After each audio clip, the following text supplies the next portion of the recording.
Irreverent, entertaining, cool.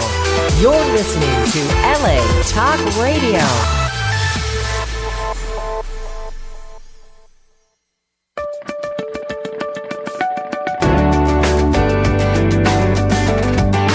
You're listening to What Women Want with Judy Goss, only on LA Talk Radio. Hello, everyone, and thank you so much for tuning in. I am your host, Kristin West, taking over for the wonderful Judy Goss tonight, who's on a plane. She's flying to the National Women's Hall of Fame Museum to speak at their VIP luncheon tomorrow, celebrating Women's History Month. We are so proud of Judy and all of her adventures. What Women Want is coming up on 3 years of airtime, and we want to thank you for getting us to over 700,000 downloads so far. We just love every show. And if you want to listen to past shows, go to LA Talk Radio's website archives or subscribe to us on iTunes or Google Play. You'll hear some of our celebrity guests like Marcia Clark, who came on when the FX show came out about the O.J. Simpson trial.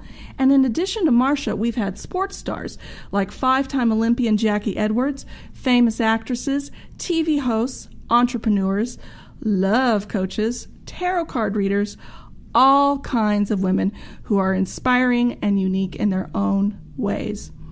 You are listening to What Women Want here on LA Talk Radio for our show tonight, Multiple Career Mania.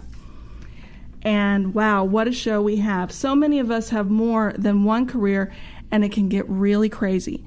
Some of them are related and some are not. So this show is here to support women who are really rocking it and encourage those who don't feel like they're accomplishing enough, with two guests who are certainly proving that you can have more than one love of a career. Tonight we have Joan Pelzer, founder of Joan PelzerMedia, who's a radio show host, networking strategist, and more, and Pamella Horton, founder of Calling the Real You podcast, a wellness expert, and other careers she's also had she's been very successful with, and we will be bringing them on in just a few minutes.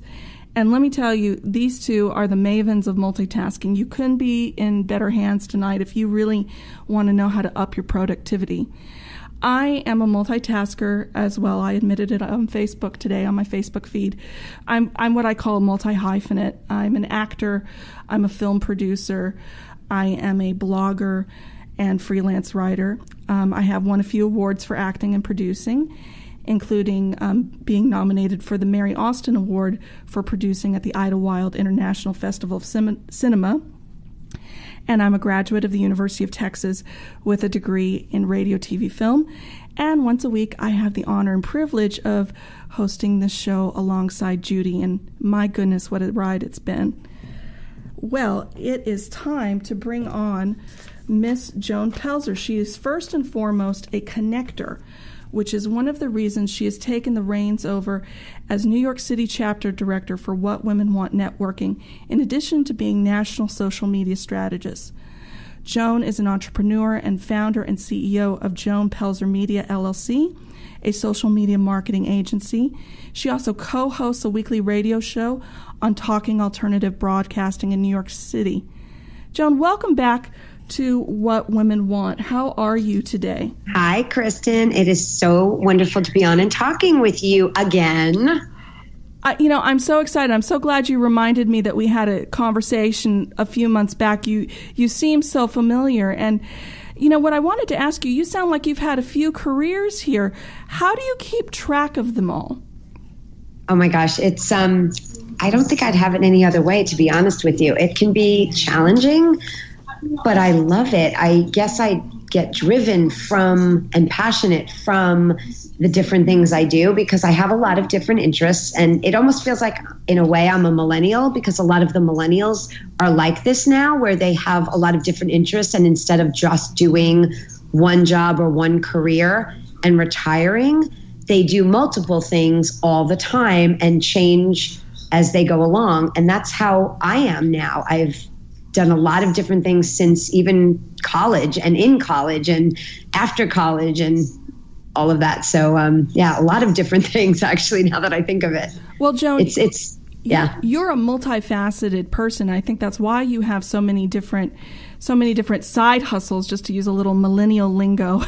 I love it. I love that. That's a great term. Yeah, you're a multifaceted person, so I think that's why you have so many. What is your so you have your podcast. Yep. You're a social media strategist, a networking strategist. Did we list everything that you do, or is there more? Well, all right. So very quick background is that I've done many different things through the years. I didn't really know what I wanted to do, and I'm still figuring out what my next move is. But as we go along, when we know what skills we have, we can use those skills to do jobs or consulting or work, full-time, part-time, on our own business. And so I think it's really more about knowing your skill set and being able to take that and do something with it. And what's unique, I think, for all of us today is that you don't have to go to one job and retire after 40 years. You can go to multiple jobs and have different streams of income. So for me, it seemed natural and kind of a no-brainer. I mean, to just very briefly give you a background, I started out wanting to be a broadcaster. I wanted to be on TV news.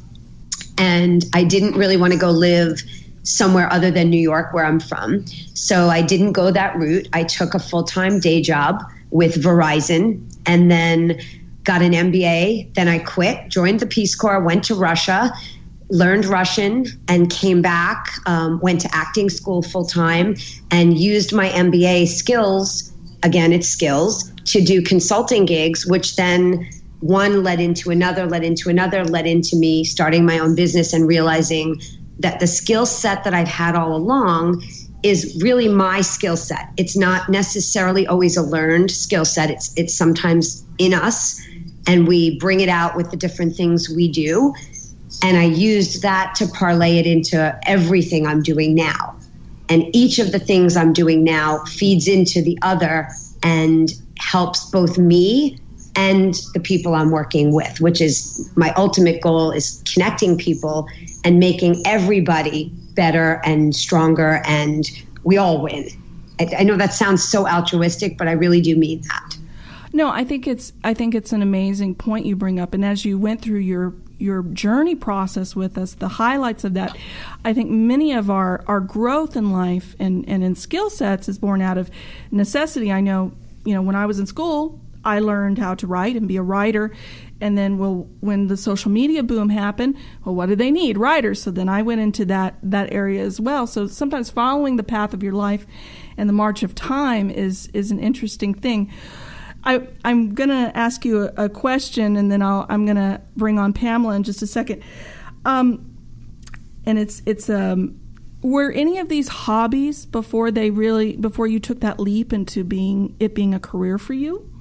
Oh, absolutely. I love, first of all, that you said that you're a writer and you parlayed it into social media, because so many people that do social media don't necessarily think that writing skills are important, but they are so important, and probably even more important when it comes to social media, because you have to be succinct and get your point across creatively when you're doing social media. So I'm so glad that you are a writer and that you use it in that way. I think a lot of the different things that I have done could have started out more as hobbies, like, for example, acting. Mm-hmm. And then all of a sudden I started getting paid to act, and I've done commercials, and I've done some films. And the theater, I get paid a lot less for theater because I don't sing. So right. I think in theater, if I sang, I may be able to get paid to do theater. But Metro cards are pretty much what I get when I do theater. But I do theater because I love it, and it is still a hobby. But the producing side and the general managing and the marketing for theater does pay. So that part of it that was sort of a hobby has turned into jobs, which is great. So yeah, I think that's such a great question, because hobbies can turn into jobs, and so many people's hobbies do turn into paid work because they love it and they're passionate. Right, and the emotional energy behind it. Well, I believe Pamela, our next guest, Pamella Horton, has that same maybe has that same path. She's a Chief Relationship and Wellness Officer and Employee Engagement Specialist and host of Calling the Real You podcast. She's the co-founder of Mavens Connections, a corporate concierge company devoted to employers and their employees, connecting them with revolutionary employee engagement resources, wellness, and lifestyle programs that are based in science and positive psychology for better health, increased morale, and productivity. She's also the creator of Access Freedom Method, which quickly helps you identify the root cause of what is holding you back from living to your fullest potential and being fully self-expressed and performing at your peak. So Pamella, my goodness, welcome to the show. How are you? I'm doing great, Kristin. Thank you so much for having me. It's a pleasure to be here and sharing this time with you ladies and everyone who's listening. Well, we're so excited to have you on because you really, throughout the course of your life, worn so many hats. So what is your primary occupation right now? I'm curious to know. What foot do you put forward out in the world these days? The co-founder of Mavens Connections and operating the concierge business for corporations and designing wellness and lifestyle programs for employees. That's the primary focus at this point. But I was listening to Joan's story and even your experience, Kristin. We all have such a fruitful, colorful background. But that right now, that is our primary focus. And in addition to that is executive coaching, helping the employees and the C-suite execs really reach their full potential.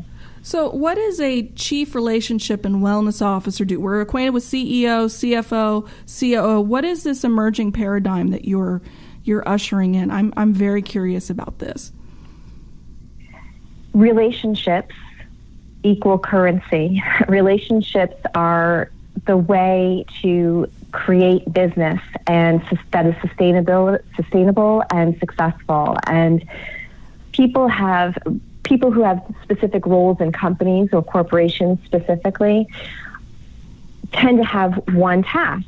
And a chief relationship officer is someone who manages all of the external and internal relationships for the better, really vetting out vendors and making sure that everyone's a great fit and there's a perfect marriage that's created in order to move employees forward or help them create work-life balance, or just being the PR or the representative of a company and corporation to the outside vendors. And it's so much fun because everyone loves to, everyone loves to really help one another and to be able to coordinate that and be the manager of projects. It's just amazing to be able to be exposed to so many delicious and wise individuals all coming together for the betterment of the company and the employees.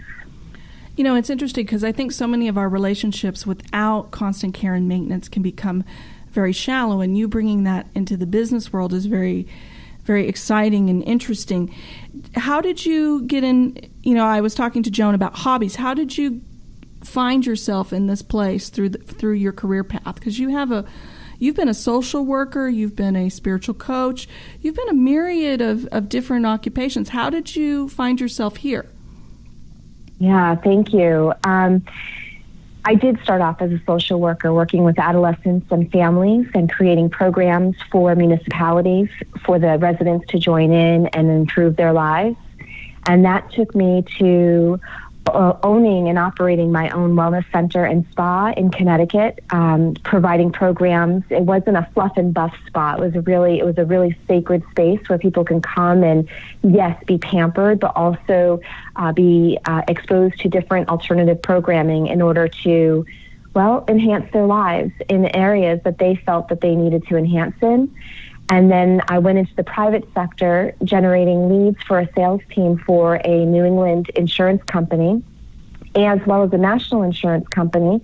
And I did that. It's an interesting thing because this is going back about 8 years ago. I took all of my skill set. Joan kept mentioning skill set and marrying them all together to continue on your path. And I did just that. My social work skills served me very well in sales in the insurance industry, but also in my spa and wellness center.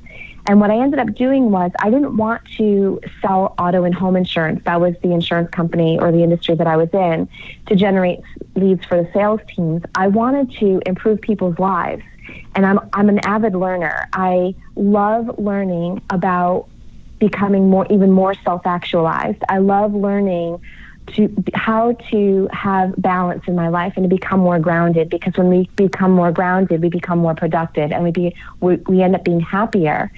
And that's what I wanted to do. I wanted to bring the modalities that I was learning about that helped me over the years to introduce those modalities to individuals so that they could improve their lives.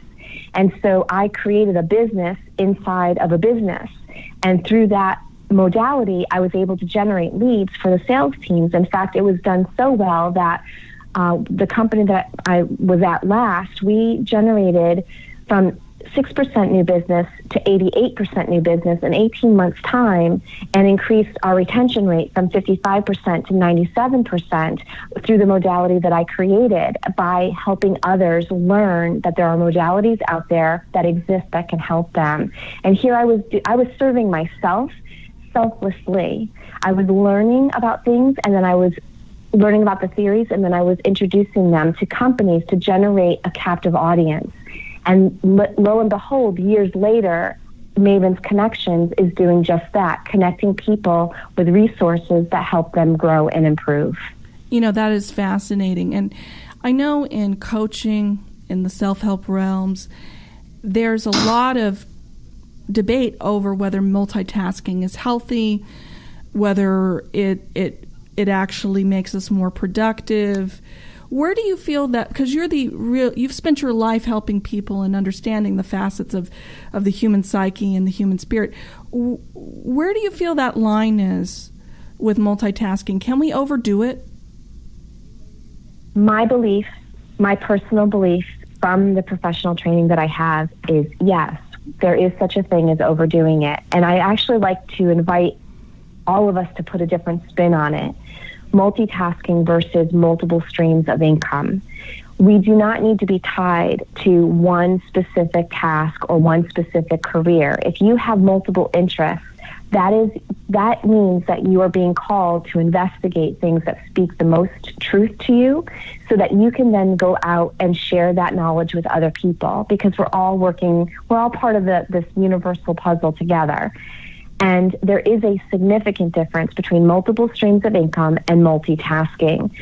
Multitasking, in my humble opinion, from my experience and research, you can overdo it, because when we are spread so thin without systematizing what it is that we are doing, without having a system in place or the help of other people, we can burn ourselves out, and we can actually work ourselves in a frenzy and in a circle that does not allow us to look up and out and also view things from a 30,000-foot view level. And that ultimately, over a long period of time, will hold us back. If you're looking to enhance and propel yourself forward and propel your clients forward or your employees forward to increase the bottom line or whatever the goal is, it is extremely important to systematize and also have excellent people, a part of your team that you can trust, who have the same goals as you do or similar goals at the very least, to all move forward in the same direction, so that you can rely upon so that you're not doing everything all by yourself.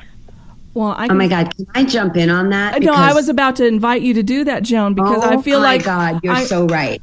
Right, amen. Joan, what do you think about that? I mean, what Pamela's saying is so deep and intriguing, and you obviously interview hundreds of entrepreneurs. How do you feel about this? Oh my God, so everybody needs a Pamela. Can I just say that first of all? Because what every business needs and what every entrepreneur needs is proper systems and proper networking and proper ways of scaling up and moving forward with your business and becoming your own mogul. And for me, for example, I mean, I've had a few different people working with me through the past 3.5 years since I really started my business. I started my business with a business coach telling me one day at lunch, she was a friend of mine, give me your credit card. You're taking my weekend workshop because you have a business and you don't even know it. So, you talked about hobbies and turning a hobby into a business, and social media. While it wasn't a hobby, I was doing it for other people. I was doing it for other people. I wasn't doing it as my own business and making my own money. I was doing it for someone else to make money, and I was getting a little piece of it. So I changed that, but process and having the right people to help you was something I didn't even think about in the beginning. And that's why I say Pamella's statement is so important, because it's the single most important thing that's helped keep me going and make my business become more successful. And every single person I've ever talked to in business that's an entrepreneur or even an intrapreneur, which are the people that are really taking their own, making it their own, or taking their own stance within their own company, even if it's corporate America, are feeling that same thing, that it has to be process, and it has to be the right people that not, they don't have to have the same level of passion for the business or for your business or for your work, but they do have to care enough to make it a priority for themselves in their life. I think for me, one of the biggest things I've had to really learn in this multi-career, multi-passionate life is the role of discernment. What is important now? What is the beating heart of today? What is the beating heart of this week? What do I want to achieve this month? Joan, and I'll pivot back to you on this, Pamella, as well. How do you discern what's right and wrong for to prioritize in the moment? How do you make those decisions? Yeah, that's so hard. And I'll tell you, I'm just going to tell you that right now, where I'm calling you all from, or where you're calling me from, I'm actually technically on vacation. I came down to Wilmington, North Carolina, to be first in an area with my aunt and uncle, and now I'm staying with friends, and we're doing like a reunion weekend. And as an entrepreneur, I guarantee you, most people that are hearing this feel what I feel. I don't know how to turn off. Right. And it's a real challenge. Kristin, I'm sure you feel this. Pamella, I know you feel this because I actually know Pamella, so I'm sure we all go through this, but it's really hard. And having the right people and the right systems helps us to be able to turn off a little bit. I don't know that I'll ever really be able to turn off, because I feel a sense of ownership, and I don't want to let the people that are around me down. I don't want to turn off completely to the point where their stuff is not getting done.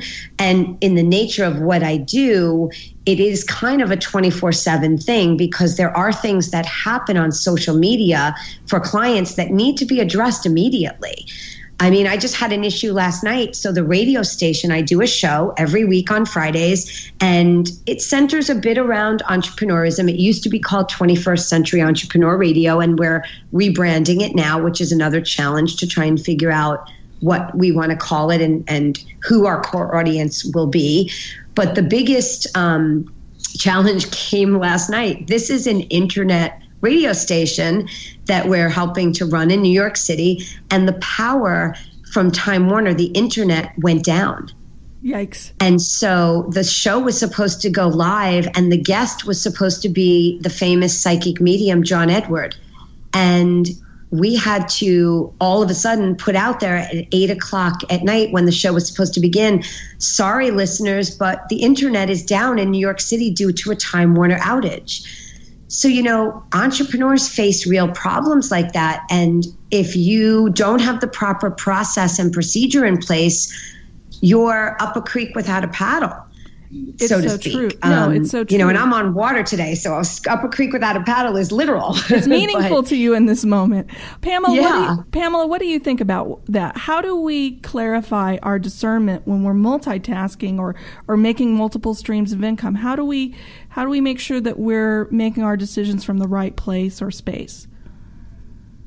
Okay, so I actually want to share something, but it might sound strange, and I recognize that. But one of the techniques that I utilize is I literally will alternate my breath alternate my nostrils. So in other words, I will close. Now, again, I recognize that this may sound strange, everyone, but I totally invite you all to do right it now. So when we are too busy or too spread thin or distracted or again multitasking, there's an imbalance. There's an imbalance between our yin and our yang. There's an imbalance between our feminine and our masculine energy. And if we were to just take a moment, just 30 seconds to 60 seconds of inhaling through one nostril and exhaling through the other, and generally you inhale through the left nostril first and then exhale through the right nostril, and keep that going for just a few seconds, what you begin to do for yourself physiologically is balance out your energy. And literally, when you do that, you are grounding yourself.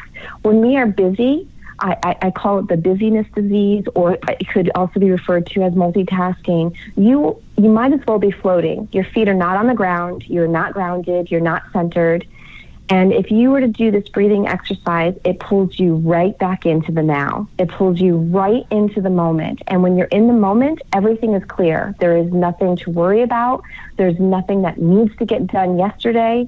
You are just in the moment. And when you're there, you can then clearly make a decision.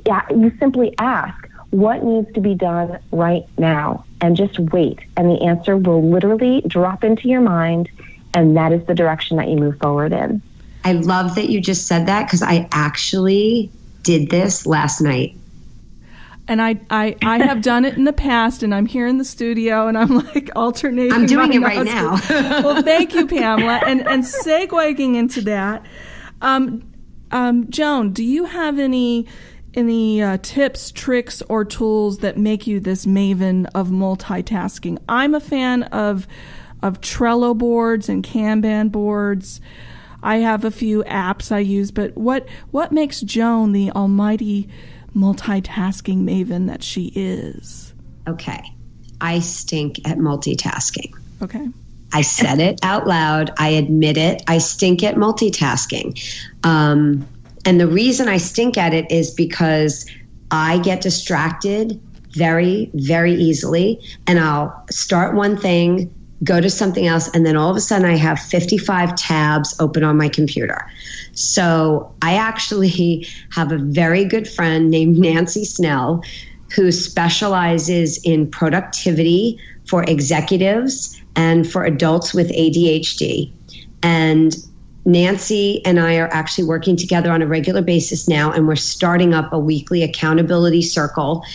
And basically she makes me calendar every single thing I'm going to do. And don't tell her, but I haven't been following exactly, which is why we're starting a new accountability circle. But there are plenty of tools like Trello. I use Teamwork, which is a project management tool. I use Evernote. I use all sorts of scheduling tools for my social media posts. I use Google Calendar. I use Google Docs, Dropbox, a million different things. But the bottom line is the tools are only as good as the fact that you're using them and that you're putting in a calendar what you're doing and when you're doing it. And my problem comes in when I don't put it in the calendar, it does not happen, including eating lunch, including making a phone call, even if it's a 5-minute phone call. If it's not in the calendar, it actually does not get done. And Nancy is actually pushing me to do a handwritten calendar in addition to a Google Calendar. But what gets me crazy is if I don't have that list of what has to get done that day. So in addition to the calendar, I keep a handwritten yellow pad, like a typical old school legal yellow pad next to me with everything every day, what I have to do. But I'm sure, I bet you, Kristin, and maybe you, Pam, as well, if we put too much on a list and don't get it done, then we see ourselves as wrong or bad, or I didn't get this done. Oh my God, how am I going to go to sleep tonight? So I try to really now turn it around and say, okay, what has to get done? And Pam, using your technique is a great idea to say, well, what really has to get done? And what do you really want to get done? And what maybe doesn't even need to get done? So reprioritizing in that way. I think what you're speaking to here, Joan, so personally and candidly, is the need for consistency and commitment. And I think that is what many people struggle with, not just in multitasking, but just the humdrum of everyday life and trying to make things happen. And you answered one of my questions. You must be psychic, because you answered one of my questions without me asking. Or maybe John Edward came into my brain. Maybe he did, because you're 55 tabs open. I had 8 tabs open first thing this morning. Pamela, how many tabs on your browser do you normally have open? I was just curious about this. Go ahead. Yeah, I'm embarrassed to admit it ranges anywhere between 10 and 25. Okay. And my husband, he's my he's my guardian angel, and he asks, so how many tabs do you have open today? And he constantly reminds me how unhealthy that is. Oh gosh. Well, thank goodness you have a husband that notices and cares and invests his time to tell you. And I had this, aha moment this morning. I went, oh my God, I have 8 tabs open. I haven't even finished my cup of coffee. Oh my God. See, but Kristin, 8 tabs for me would be like, wow, good. I only have 8 tabs open. Well, 2 of them were you and Pamela. Oh, good. So the other 6 were, like you said, the accountability stuff. What time am I going to eat lunch? What time am I going to do this? What I do is I have a little sort of day plot, a journal I keep of, okay, I must get an hour of exercise today. I must log what I'm eating so that I don't eat all of the chocolate chip cookies today. I must get, 30 minutes of personal time that has nothing to do with any sort of business today. Just time to remember who Kristin is and what she really wants. Right. Those important things. And speaking to the voluminous numbers of tabs, do you think that obviously technology is a tool, but it can also be a terror at the same time? Yeah. How do we discern when we're over technologizing our pursuits in life? Because I think we, at least my generation, being a millennial, we have the iPads in our hand, we have the smartphones, we have an emphasis on apps and gadgetry to get more done at all times. How do we know when enough is too much? I mean, I am live tweeting a little bit now while we're on the show. So yeah, it's a little too much sometimes. But I do know, for example, for me, I have found, and I do know that when I do shut down, I really do reset. And when I don't shut down, I can be frantic. And being frantic and even doing the breathing sometimes, and I love Pamela bringing up the nostrils, because alternating nostrils really is one of the best techniques. I use it when I do meditation as well. And for me, turning off actually makes me more effective and more productive after. And I never believed this before, because I'm that person that thinks I can't ever turn off. And in fact, I'm staying with my friends, the Strakovs, and they're listening to me actually as we're on the radio. They're upstairs listening to me, and Kathy and Mike are helping me turn off this weekend, because I will then go back and be fresh and new again. And I don't know, Pam, if you probably do turn off because you have less tabs open anyway, and your husband may make you turn off too. But for me, I get frantic if I don't. But again, if I don't, it's to everybody's detriment, including myself, the worst. I'm going to turn you off right now. Yeah, when you shut down and give yourself that break, it's very important. It's actually counterintuitive. The more that we end up doing, or the more we try to squeeze in, we're actually cutting ourselves off from the ultimate thing that we're trying to achieve. If we just kind of stand in our own power and say no, then we can take that break and walk away from technology for a while. You do come back refreshed. You do have a different perspective. You are able to view things from a 30,000-foot view level versus being stuck in the weeds. And you have a different perspective. And it really is super important. If you are if you've ever noticed yourself if your phone is on, where you can hear the ringers and the bleeps and the blops of the things coming in.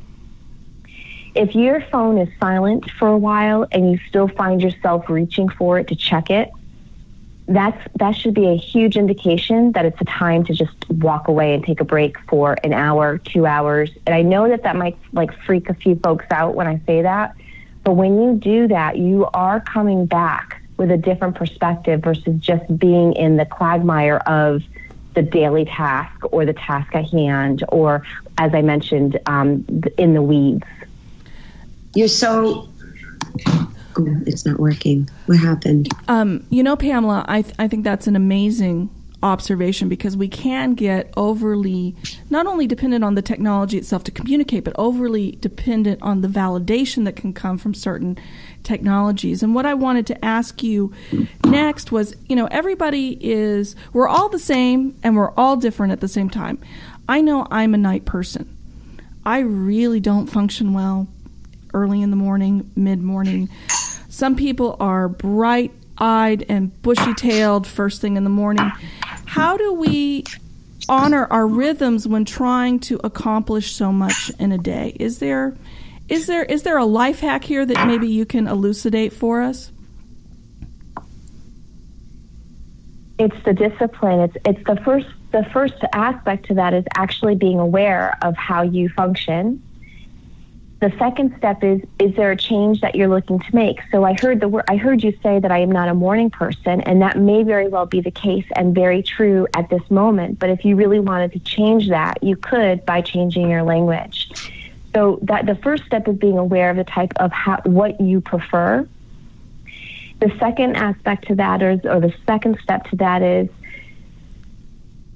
trusting that everything is unfolding the way that it needs to be unfolding. And yes, listen, I know that I actually don't like the word deadline. I prefer the word live line.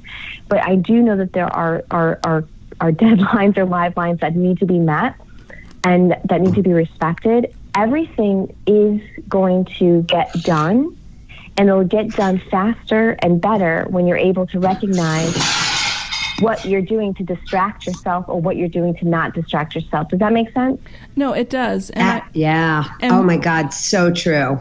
And one thing that I think of when I'm trying to juggle multiple priorities, and I use the illusion of juggling is this a rubber ball that I'm juggling, that if I drop it, will it bounce back up into my hand, or is it a glass ball that if I drop it, it will break?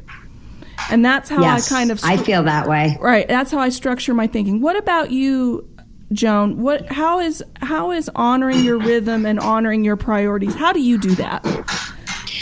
And it's funny because what I do is like a glass ball sometimes, because social media, it can drive me crazy some days because I don't want to miss anything. I don't want to be the one that doesn't catch for one of my clients something going on in the news on social media that would be really beneficial to them. And like an example of this is my client is Get Off Your Acid, Dr. Daryl Joffrey. And he specializes in alkaline balancing your system, and these minerals and greens are amazing for that. And it was National Chia Day. Chia seeds, if anyone knows what chia seeds are. It was National Chia Seeds Day last Thursday. And had I not been online, I wouldn't have caught that, and I wouldn't have been able to promote recipes that he's come up with that have to do with chia seeds, which are like a superfood. Now, that being said, the other side of it is, do I have to be the one always doing it all?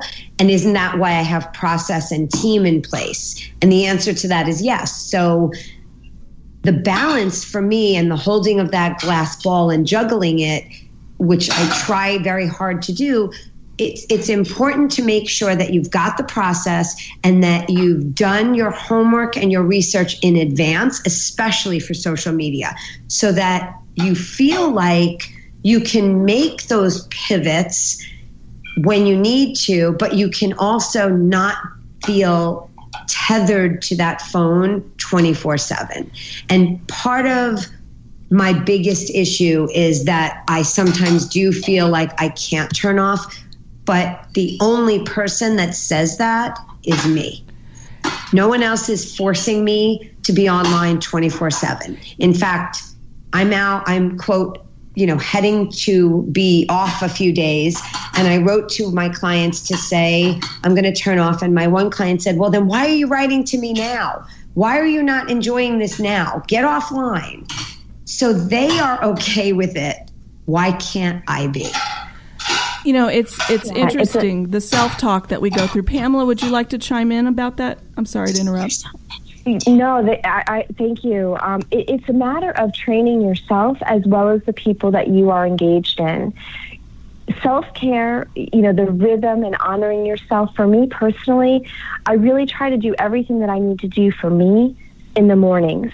And then when I'm set with that, then I don't have to worry about, I didn't work out yet. I didn't have my smoothie yet. I didn't meditate yet. I get it all done in the morning. And then if I'm working with somebody as a client, as soon as I'm vetting a client, because I'm interviewing them as much as they're interviewing me, I let them know when I'm available.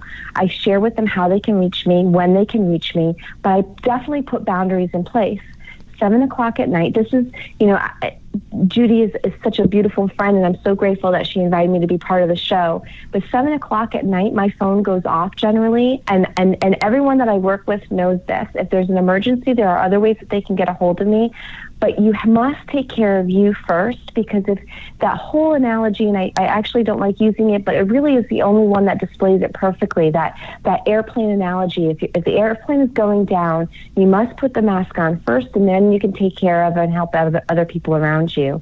And when you are able to honor you doing that first, and whatever that looks like, if you're a night person or a morning person, it doesn't matter. You identify what's important to you, you honor yourself, you get that done first, and you let everyone know how you operate. And if people like it and they don't, it doesn't matter, and they're not taking it personally, and they want to continue working with you because you know the results that you can bring to them, then they're going to remain with you because they are part of your tribe. If you're not adhering to your own boundaries, if you're not adhering to your own rhythm or items that you're setting up for yourself out of respect, it is very easy for other people to disrespect you as well, and to trespass against your own boundaries. And so when you're sharing with everybody and training them how you want them to work with you, respectfully, lovingly, firmly, it really makes the multitasking or the multiple streams of income much easier. Well, I think. Can I jump in for a second there? Of course, Joan. I want to add to that, Kristin. Yes, you are so right on with that, Pamela. I mean, I'm not just agreeing with you to agree with you. You are so right on. And an example of how something didn't work was about a year and a half ago in the fall. I had two different clients. One was a client that did some work in classical music, and the other one was a client that had a music app. Both of them, I kind of took them on as clients, even though it didn't feel completely right to me. And both of them, we worked together only about a month, and I was frantic 24/7, bending over backwards, trying to please these clients. And in the end, there was nothing that ever I could have done that would please them. And then in the new year, I started to take on different other clients. And what I found for me, and which is why, being able to do the different businesses and multitasking with the different businesses I have fits better now, is that when it's fitting and when it's right and when it's in sync and in alignment with what your true value and passion is, it works better, and you can authentically tell them what is and what isn't and what should and shouldn't be, and it's okay. But when it's not in sync and alignment, it'll never be okay. And I learned that the hard way. And even now, as I'm saying it to you guys, I'm realizing, do I actually even listen to myself when I say this on a regular basis? Because I actually have probably one or two clients right now that I probably shouldn't be working with, but I'm keeping them just because. And at the same time, I just know it's not the right fit. And no matter what I do, they're going to try and catch me 24/7 whenever they think is okay. And I'm going to jump at the phone because I'm nervous. And you just know when it isn't right. You just know. And I think when it comes to the busyness, which I hate the word busy, but when it comes to the amount of scheduled stuff, I guess is the only word we have going on today, we have to make sure that that stuff is the right stuff for who and what we are and what we want to accomplish. I think that's just such an eye-opener for me lately. Well, ladies, my mind and my heart are full because we've covered so much ground on this very fascinating topic. We've talked about caring for ourselves. We've talked about making priorities. We've talked about discernment. You've shared your amazing stories with us.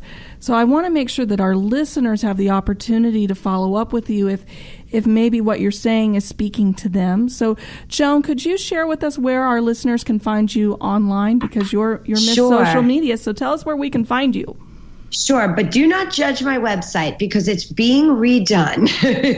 I have an old website up that is being redone, but you can reach me on Joan PelzerSocial.com, JoanPelzerSocial.com, or you can email me at Joan@JoanPelzerSocial.com. And you have the podcast, right? I do. So you can go and find me on talkradio.nyc.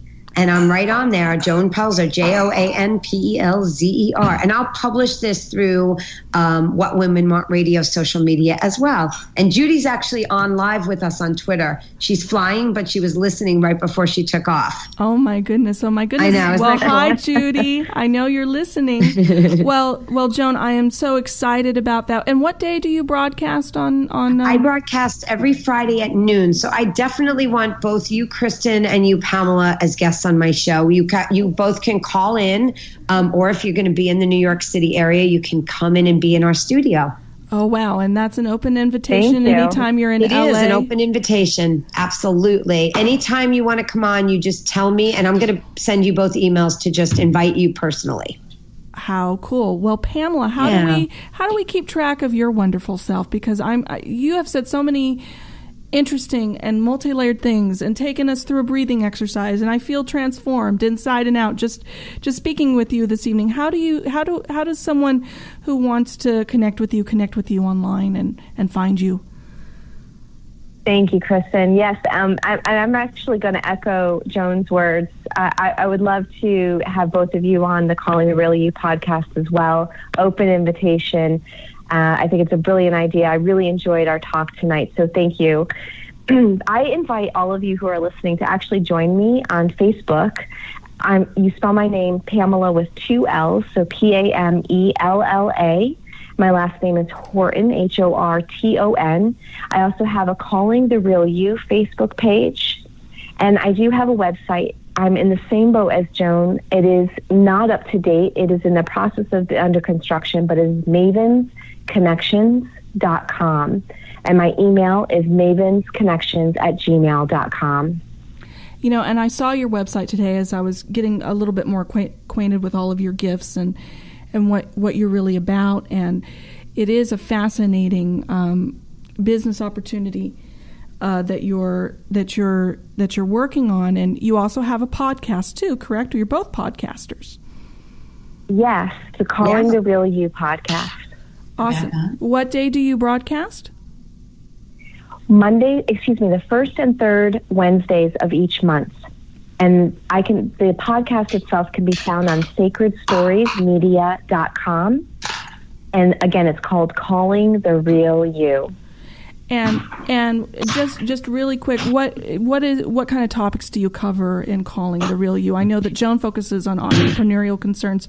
What is Calling the Real You about? Just so our listeners kind of have an idea of what that show's about. Thank you. It's really about golden nuggets of clarity. I get to interview the most fascinating people, both in the personal development and spiritual development space, business development as well. But we really talk about people who have kind of gone through their fires and have emerged on the other side, whether you are an entrepreneur or someone who has lived through significant trauma, and it's all about, again, learning different resources to help you live a better and more enhanced life. Well, I am so excited that you have shared with us this evening. I want to thank you both again for being on our show. It's going Thank you. Oh, you're welcome. You're welcome. And it's going to be another exciting show next week with today's show correspondent, Dr. Robbie Ludwig. She is back. I love her. We love her so Me much. too. And we're going to talk about the mind-body connection of success. And she's also the founder of, we're actually having the founder of Morticize, Sonia Satra. It's all here on LA Talk Radio, or go to whatwomenwantradio.com for more information. Thank you so much for listening in, everyone, and have a wonderful night, and keep on multitasking.